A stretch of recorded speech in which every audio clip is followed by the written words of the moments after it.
باب 196 درس إن رياض الصالحين تأكيد في تنتين قل ركعتي سنة الصبح درس يتأذن كسنة صباح. عن عائشة رضي الله عنها أن النبي صلى الله عليه وسلم كان بلاسك لا يدعو ونلا لاتك بأشكالها عند 4 جول قلنا قبل الظهر كادفنا وركعتين درس قبل الغداة قد جلد إتر دكوة دون صباح. رواه البخاري. وعنها يتامى قالت المات لم يكن لا تاكي النبي صلى الله عليه وسلم على شيء دو هي هونde من النوافل المبدنا في لاجلين أشد تعاهدا ببوري رينا دي واتيل منه إمودم على ركعتي الفجر ها هيتي درد دي يتنسي سبك أنجول متفق عليه حديث أنك فتنادو. وعنها يتامى بأن النبي يتامى صلى الله عليه وسلم قال ماكي ركعت الفجر وهي درد دي رؤيته ان كسبك خير من الدنيا هي بوري موجوده aduna وما فيها kala ko aduna dala e euro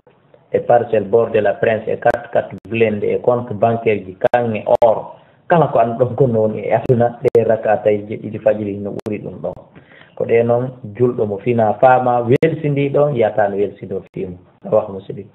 wa fi riwayatina fi laylahuma wa nan de kambe dido wa ahabbu ilayya ko dem buri yidede ka amina dunya di aduna jami an den dangal. Allahu akbar. Hadith 1110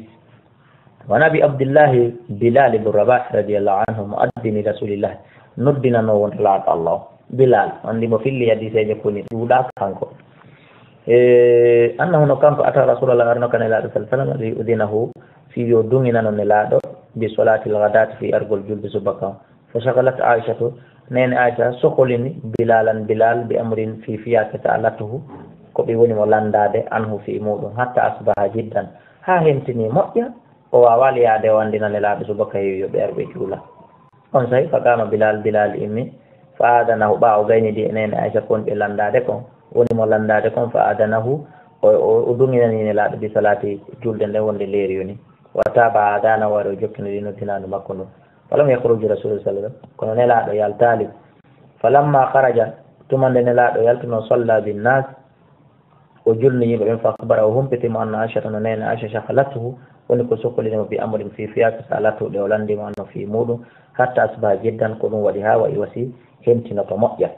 وأنه نكانك أبطى عليه ولي تري في يالتقول إمكو بالخروج في يالتقول فقال يعني النبي لمعنى أن بعد السلسلة ماكي إني من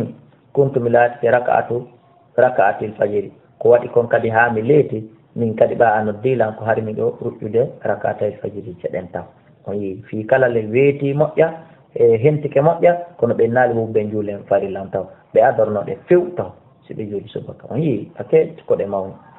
فقالوا يا رسول الله إنك أصبحت جدا كنا ويتوري نموت فقالوا لو أصبحت أكثر مما أصبحت هاي اسمي ويتور نقولكم ويتوري أوكم la rak'atuma mi jula ina de tawsi mi jula subaka fi wa samtuma ifimi mu'ina de kadi wa jamaltuhuma labina de kadi jula de ha julo mi juli sa de kadi kurkara suggu yokko jula de ha de labe simi mom jula subaka hay simi